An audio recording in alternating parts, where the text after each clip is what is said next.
मसला हमारा ये है कि हमें इंफॉर्मेशन आ नहीं रही, गवर्नमेंट दे नहीं रही इंफॉर्मेशन। हमारे लोग अंडरग्राउंड गए हुए हैं, हमें उनसे पूरी इंफॉर्मेशन नहीं मिल रही, क्योंकि इसके ऊपर कोई बात ही नहीं कर रहा। हुकूमत की तरफ से कोई बात ही नहीं कर रहा कि 25 लोगों को शहीद किया गया है और वो सारे किसी के हाथ में हथियार नहीं थे, तो गोलियां मारी गई हैं। क्या इस मुल्क में कोई जान की अहमियत नहीं है? मैं बार बार बताता हूं कि फ्रांस के अंदर वो सीधे सीधे पुलिस के ऊपर पेट्रोल बम फेंकते हैं। एक आदमी को गोली मारी है किसी ने, क्योंकि अपने शहरियों को गोली मारने की इजाजत नहीं जब वो एहतजाज कर रहे हो। ये एक जमहूरियत के अंदर हक होता है। हमारे लोगों को इन्होंने पकड़ा जी, जियो फेंसिंग करके हमने पकड़ लिया, तहरीक इंसाफ के कारकुन फलान जगह पे थे। भाई जियो फेंसिंग तो ये बता रही है कि वो एक जगह के ऊपर थे, यानी अगर आपने चले कोर कमांडर के घर के सामने तो वो जियो फेंसिंग में आ जाएगा। क्या वो ये जो तोड़ फोड़ थी इसमें शामिल थे? क्या वो आग लगाने में शामिल थे? अगर थे तो हम सबसे ज्यादा मजम्मत हम करते हैं। ये भी एक प्रोपेगेंडा के इमरान खान ने मजम्मत भी की। इतना बड़ा झूठ। 4 दिन मैं बंद था, 4 दिन मुझे जेल में, मुझे कोई पता ही नहीं था, नजर बंद था। जब मैं जेल से निकला और सुप्रीम कोर्ट पहुंचा तो चीफ जस्टिस के सामने मैंने कहा कि मैं हर किस्म की वायलेंस के खिलाफ हूं, मैं इसकी मजम्मत करता हूं। मैंने उनको बताया कि 27 साल मेरी पॉलिटिक्स है, मुझे गोलियां लगी। कभी हुआ कि मैंने अब अपने लोगों का तोड़ फोड़ करो कि जाके किसी को, मैंने नाम लिया उस ऑफिसर का, इंटेलिजेंस ऑफिसर का, जो 3 में से एक सस्पेक्ट था, जो जब मुझे गोलियां लगी। किसी ने कुछ किया? कोई सरकारी बिल्डिंग जलाई, कुछ किया? तो मैं 4 दिन बंद हूं, बाहर निकलता हूं तो मुझे पता चलता है जी ये हो गया। तो मेरे से जब चीफ जस्टिस साहब ने पूछा, मैंने वाज़ेह तौर पे कहा कि मैं इसकी सख्त मजम्मत भी करता हूं और मैं कभी अपने लोगों को इजाजत नहीं दी आज तक कि पुरअमन एहतजाज के अलावा कुछ करें। अब मैं ये चाहता हूं, ये थोड़ी सी 5 मिनट आपको देखना पड़ेगा कि ये जो हमने चीजें जमा की हैं, ये जरा आप देखें कि ये नहीं कि इस वक्त एक मुनज़्ज़म प्रोपेगेंडा चल रहा है। ये एक मुनज़्ज़म साजिश थी और ये साजिश प्लान करके तहरीक इंसाफ को खत्म करने की साजिश थी। सबको डर लग गया था, पीडीएम की सारी पार्टीज को पता था कि ये जो भी हो जाए ये अब तहरीक इंसाफ को इलेक्शन में नहीं हरा सकते। और फिर ये प्लान बना, पूरी साजिश बनी कि किसी तरह इनको कलअदम किया जाए, इनके ऊपर सारा ये जो हुआ पूरा प्रोपेगेंडा करके इनके ऊपर डाला जाए। जिस पार्टी ने 27 साल से कभी कोई आइन और कानून के बीच में रह के खेला, उसको एकदम इन्होंने ऐसे दिखाया कि वो पार्टी कोई बड़ी वायलेंट पार्टी थी। और इनकी तकरीरें सुन लें, इनकी बातचीत सुन लें कि लगेगा ऐसे कि इससे ज्यादा कोई खौफनाक जमात नहीं आई। वो जमात जिसके अंदर औरतें और बच्चे हों, वो जमात जिसके जलसों के अंदर फैमिलीज आए, वो जमात जिसकी प्रोटेस्ट पे फैमिलीज आए, वो कभी इंतशार करेगी? कभी वो सोचेगी जलाना और ये जो वायलेंस हुआ है वो कभी वो करेगी ऐसे? तो मैं चाहता हूं कि ये एक थोड़ी सी 5 मिनट की फिल्म ये जरूर देखें, क्योंकि हमने ये कंपाइल की हुई। कोर कमांडर हाउस पर हमला तहरीक इंसाफ की मुनज़्ज़म साजिश या तहरीक इंसाफ के खिलाफ मुनज़्ज़म साजिश? 25 मई के जुल्म सितम, चेयरमैन इमरान खान पर कातलाना हमलों। मेहरबानी करके अंदर जाने की बिल्कुल मत कोशिश करें, आप बाहर आ जाएं सारे, वापस आइए, वापस आइए। जिस मकसद के लिए मकसद पूरा करना है, ये नहीं कि हमने अपनी, ये तो हमारा मुल्क है जी, हमें पता है। ये तो हमारा पीटीआई के कारकुन को भी नहीं छोड़ पाएंगे। वहाँ जो लोग आए हैं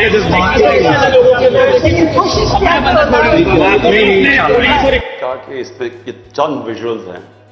खबरें तो और भी सारे पाकिस्तान से आ रही हैं कि पेशावर में क्या हुआ।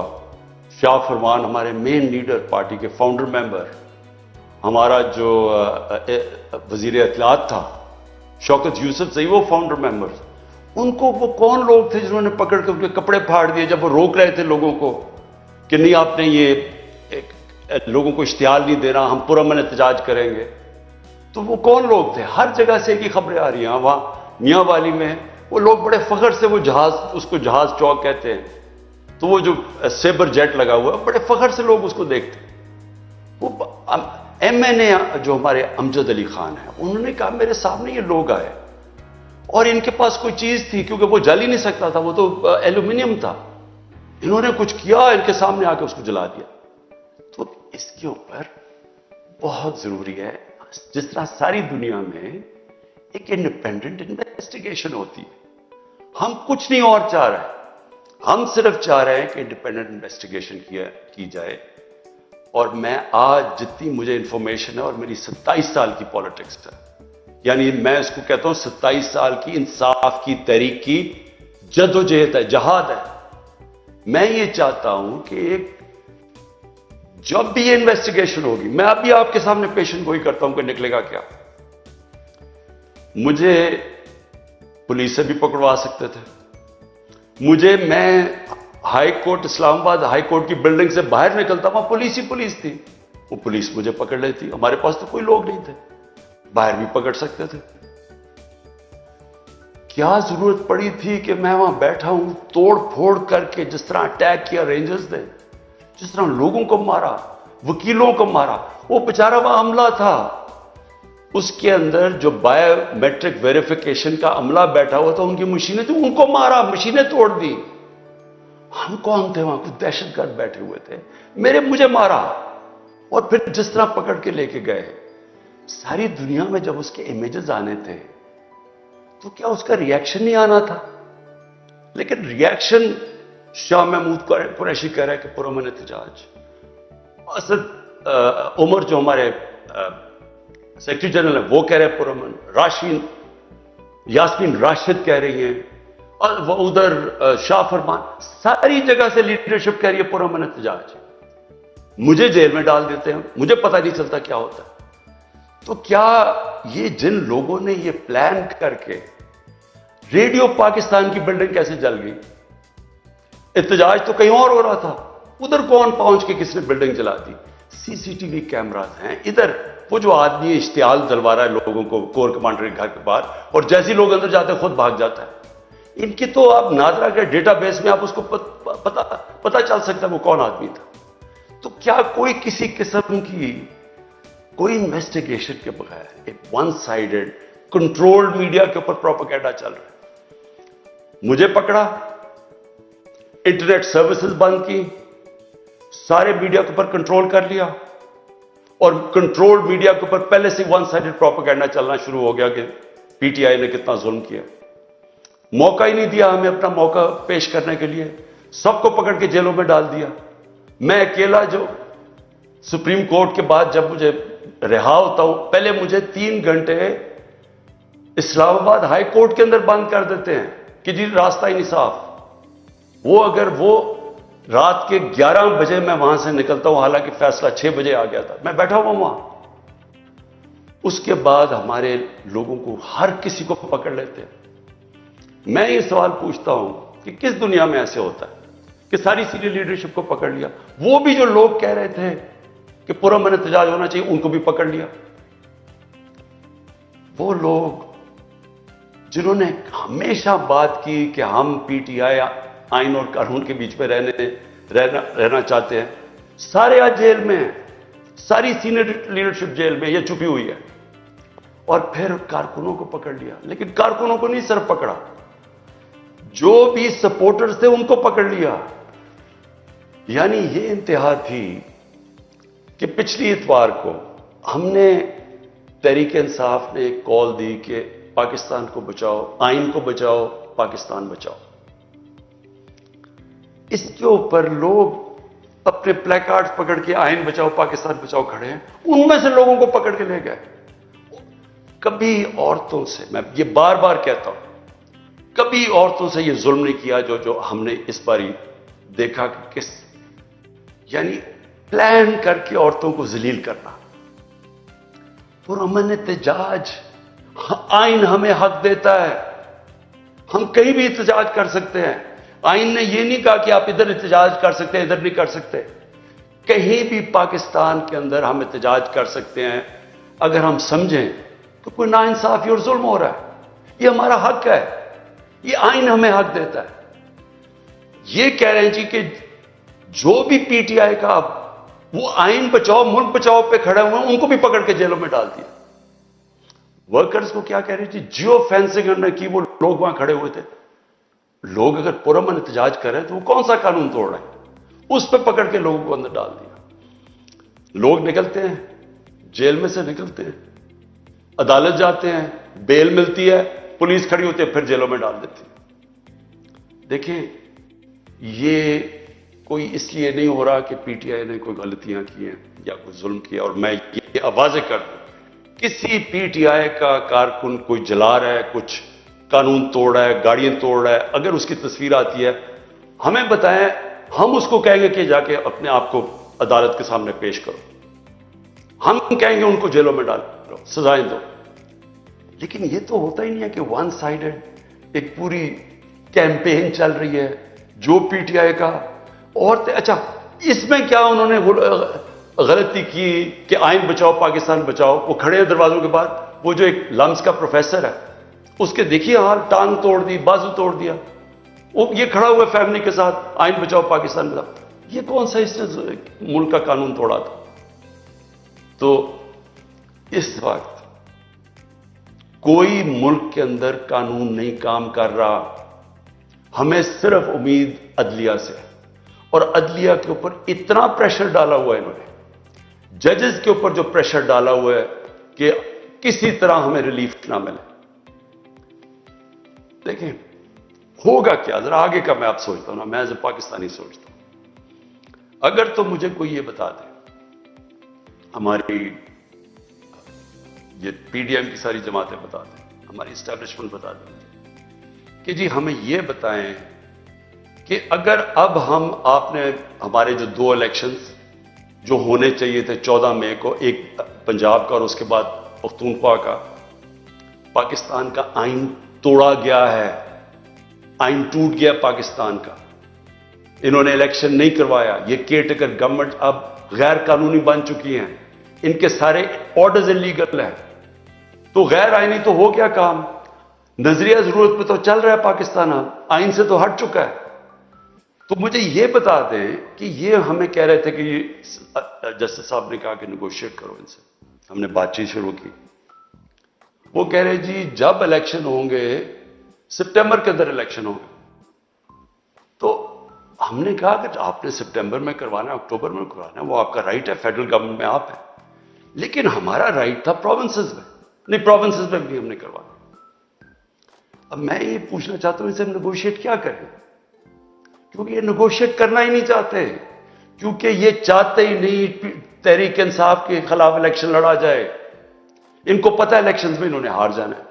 सो ये जो सारा साजिश हो रही है, ये हो ही एक वजह से रही है कि तहरीक इंसाफ इलेक्शन लड़ने के काबिल ही ना रहे, और फिर ये अपनी तरह जब ये समझे कि पीटीआई अब बिल्कुल दब चुकी है, तब ये इलेक्शन करवा के जीत जाए और फिर वापस आ जाए।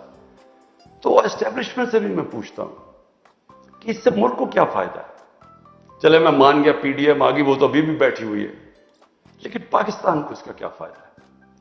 क्या अक्टूबर में हमारी इकॉनमी बेहतर हो जाएगी, महंगाई कम हो जाएगी?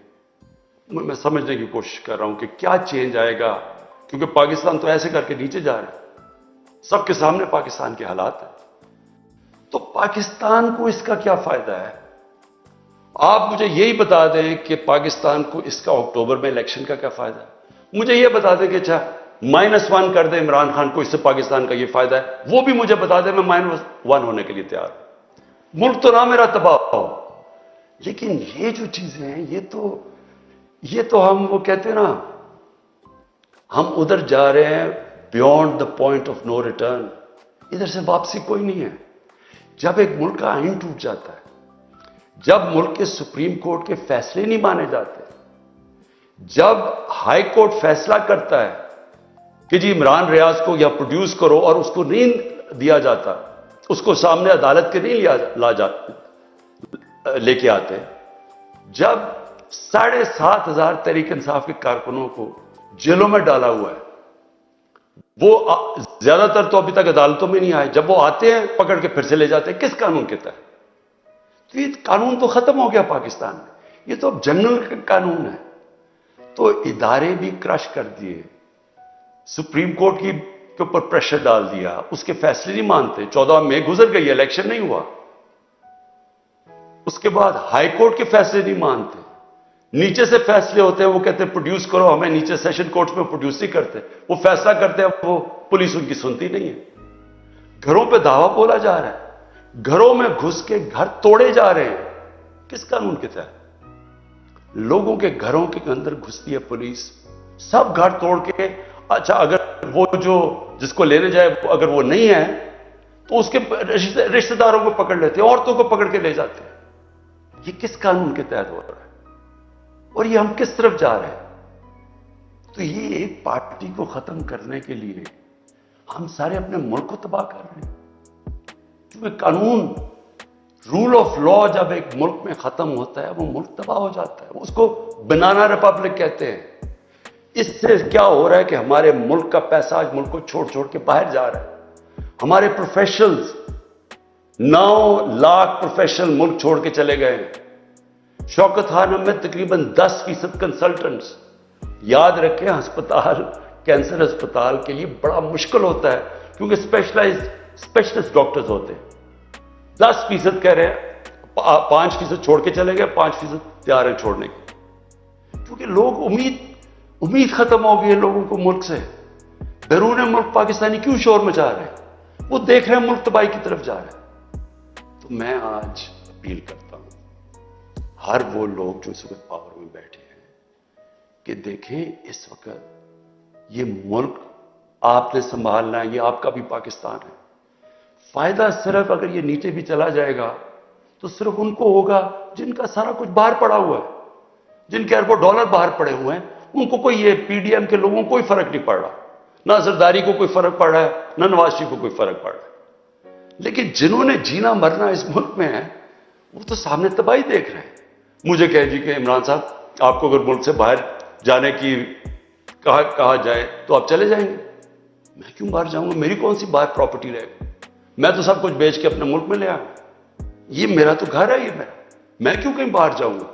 मैं इन दोनों की तरह जब मुश्किल आती है तो दुम दबा के बाहर भाग जाते हैं, क्योंकि पैसा है, अरबों डॉलर्स इन्होंने बाहर रखा हुआ है। तो मैंने तो यही रहना है। और जिन्होंने यही रहना है, मैं आज आप सबको अपील कर रहा हूं कि मुल्क तबाही की तरफ जा रहा है। कानून जिस मुल्क का खत्म होता है, इंसाफ का सिस्टम खत्म होता है, जिस मुल्क में जंगल का कानून आ जाता है, जो आ गया है, जिस मुल्क के अंदर आइन खत्म हो जाता है, जिस मुल्क के अंदर कमजोर के लिए कोई सुनने वाला नहीं होता और ताकतवर जो मर्जी तय कर लेता है, वो मुल्क तबाह हो जाते हैं। हजरत अली का कौल है, कुफर का निजाम चल जाएगा, लेकिन जुल्म और नाइंसाफी का निजाम नहीं चल सकता। ये नहीं चलने लगा, ये कोई नहीं संभाल सकेगा। तो अभी भी एक ही रास्ता है। जो भी मेरी बात सुन रहे हैं, मेरी याद रखे, वो पाकिस्तानी है जिसको अल्लाह सब कुछ दे बैठा है, जिसने प्राइम मिनिस्टरशिप देख लिया, उससे ज्यादा प्यार अवाम का देख लिया। मैं उन सबको ये कह रहा हूं कि सिर्फ एक रास्ता बाकी, साफ और शफाफ इलेक्शंस करवाएं।